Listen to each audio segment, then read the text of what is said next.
Hello students, chemistry class में आपका स्वागत है। आज हम शुरू करेंगे हेलो व्युत्पन्न। तो सारे देखिए इधर।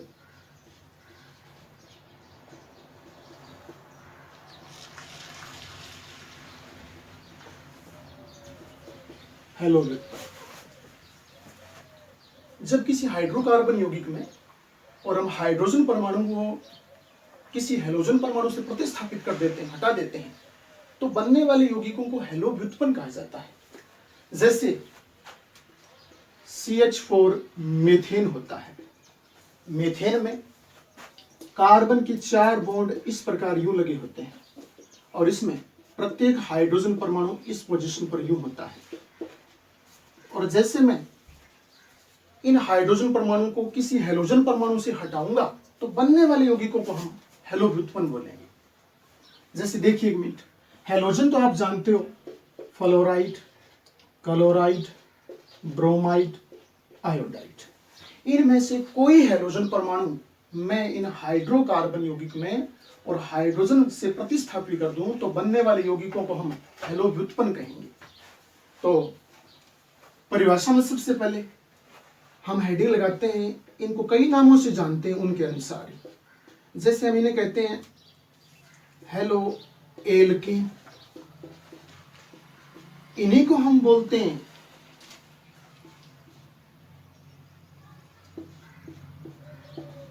Alkyl halide. कौन से वाले? Alkyl halide.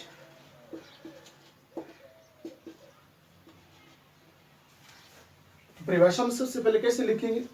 हम लिखेंगे कि जब किसी हाइड्रोकार्बन यौगिक में एक या एक से अधिक हाइड्रोजन परमाणुओं को हेलोजन परमाणुओं से प्रतिस्थापित किया जाता है, हटा दिया जाता है, तो बनने वाले यौगिकों को हेलो व्युत्पन्न या हेलो एल्केन या एल्किल हैलाइड कहा जाता है। फॉर एग्जाम्पल मैंने बता दिया आपको, जैसे मीथेन है। मीथेन में कार्बन के 4 बॉन्ड यूं लगे होते हैं और चारों बॉन्ड पर इस प्रकार से ये 4 H परमाणु लगे होते हैं। और हम इन H परमाणु में किसी एक H परमाणु को हटा दें या फिर बारी बारी से सारे H परमाणुओं को इन हेलोजनों से हटा दें तो बनने वाले यौगिकों को हम बोलेंगे हेलो व्युत्पन्न या हेलो एल्केन या एल्किल हैलाइड। अब नेक्स्ट हम इनकी वर्गीकरण की बात करते हैं। वर्गीकरण, तो वर्गीकरण की बात करूं तो मैं बोलूंगा हेलो एल्केन का वर्गीकरण या बोलूंगा एल्किल हैलाइडों का वर्गीकरण। और वर्गीकरण क्लासिफिकेशन में ध्यान दीजिएगा किस प्रकार से ऐसे होगा। जैसे इसी को लेकर बनाता हूं, CH4 है, हाइड्रोकार्बन के रूप में मीथेन है।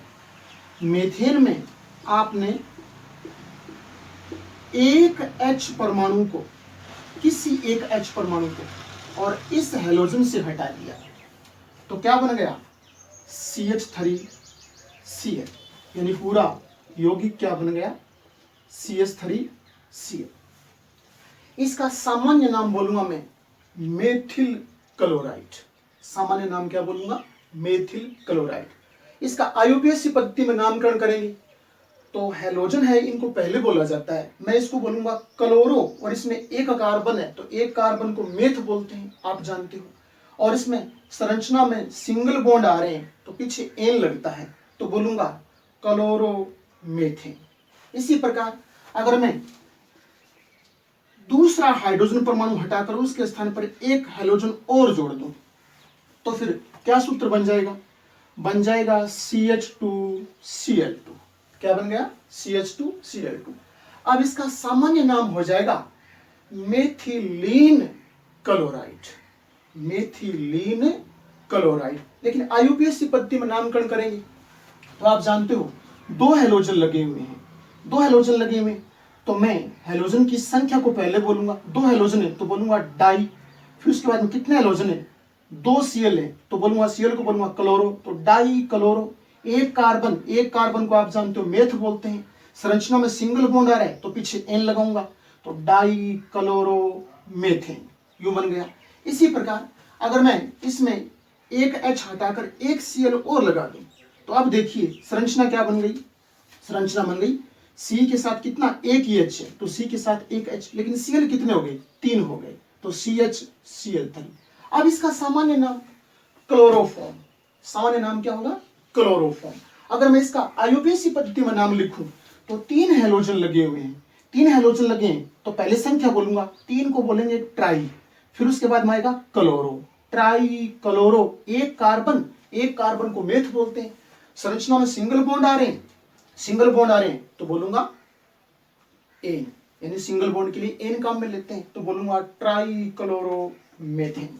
इसी प्रकार अब एक H और जो बचा है उसको हटाकर एक Cl और लगा दो, तो फिर अब इसकी संरचना कैसी होगी, CCl4, क्या हो गई, CCl4, यानी 4 हेलोजन जुड़ गए क्लोरो के रूप में। तो अब इसका सामान्य नाम कार्बन टेट्राक्लोराइड, सामान्य नाम क्या होगा, कार्बन टेट्राक्लोराइड।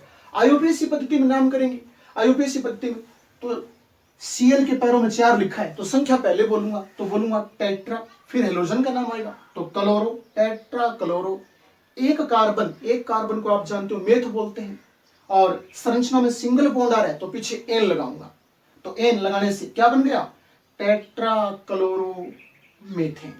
इस प्रकार से ये हेलो व्युत्पन्न या एल्किल हैलाइड या हेलो एल्किन की सामान्य उदाहरण है। अब इनके वर्गीकरण की नेक्स्ट कड़ी में बात करते हैं, वर्गीकरण की नेक्स्ट कड़ी में। तो वर्गीकरण में हम इनको कार्बन की संख्या के आधार पर प्राथमिक एल्किल हैलाइड, द्वितीयक एल्किल हैलाइड और तृतीयक एल्किल हैलाइड बोलते हैं। Primary alkyl halide, secondary alkyl halide और टर्शियरी एल्किल हैलाइड ऐसे बोलते हैं। तो देखिए फिर जैसे संरचना में मैं आपको समझाता हूं, जैसे यूं बोलूंगा, यूं, तो अब इस कार्बन के साथ ये हेलोजन जुड़ा हुआ है तो ये प्राथमिक एल्किल हैलाइड है, इसे मैं बोलूंगा 1 डिग्री एल्किल हैलाइड। प्राथमिक एल्किल हैलाइड को क्या बोलते हैं, 1 डिग्री एल्किल हैलाइड। यहां कार्बन की संख्या और बढ़ा लेता हूं, जैसे यूं भी तो लिख सकता हूं इसको, CH3 CH2 CH2 Cl। अब भी ये प्राथमिक एल्किल हैलाइड ही है, ठीक है ना। प्राथमिक एल्किल हैलाइड को आप कैसे पहचानोगे, मतलब चाहे तो इस किनारे पर या उस किनारे पर, कहने का अर्थ किसी किनारे पर हेलोजन लगा होगा। जब किसी किनारे पर हेलोजन लगा होगा तो वो सारे के सारे 1 डिग्री वाले होंगे, जैसे ये है 1 डिग्री एल्किल हैलाइड। इसी प्रकार 2 डिग्री की बात करें तो 2 डिग्री में देखना, 2 डिग्री में जैसे मैं यूं ले लेता हूं और इसके पास में एक लगा देता हूं CH3, CH के साथ CH3, फिर इस CH के साथ एक CH3 और एक यहां हेलोजन लगा देता हूं। मुझे तो कार्बन के 4 बॉन्ड पूरे करने हैं, तो इस कार्बन के 4 बॉन्ड पूरे हो रहे हैं, इस कार्बन का एक ये देखो, एक ये देखो, एक ये देखो और एक इस H से पूरा हो रहा है, तो कार्बन के 4 बॉन्ड पूरे हो रहे हैं। तो अब देखना कि जिस कार्बन के साथ 2 एल्किल समूह जुड़े हुए हों और उसी कार्बन के साथ कोई हेलोजन लगाओ तो मैं उसे बोलूंगा द्वितीयक एल्किल हैलाइड। इसे बोलते हैं 2 डिग्री एल्किल हैलाइड, इसे बोलते हैं 2 डिग्री एल्किल हैलाइड, इसे बोलते हैं द्वितीयक एल्किल हैलाइड। इसी प्रकार आगे और देखना, जैसे 3 डिग्री और बनेगा तो 3 डिग्री और बनेगा, तो 3 डिग्री बनाने के लिए मैं यूं कर देता हूं इस प्रकार से कि कार्बन के साथ CH3, फिर इधर भी CH3 और फिर इधर भी CH3 और फिर इधर एक हेलोजन लगा दूं। हेलोजन कोई सी पोजीशन पर लगा सकते हैं, कोई दिक्कत वाली बात नहीं है। अब देखना, जिस कार्बन के साथ 3 एल्किल समूह जुड़े हों और किसी एक संयोजकता से हेलोजन जुड़ा हो तो वो होता है 3 डिग्री एल्किल हैलाइड, इसी बोलते हैं हम तृतीयक एल्किल हैलाइड। इस प्रकार से 1 डिग्री, 2 डिग्री और 3 डिग्री एल्किल हैलाइड जो है उनका हमने पढ़ा। नेक्स्ट हम अगले वीडियो में पढ़ेंगे।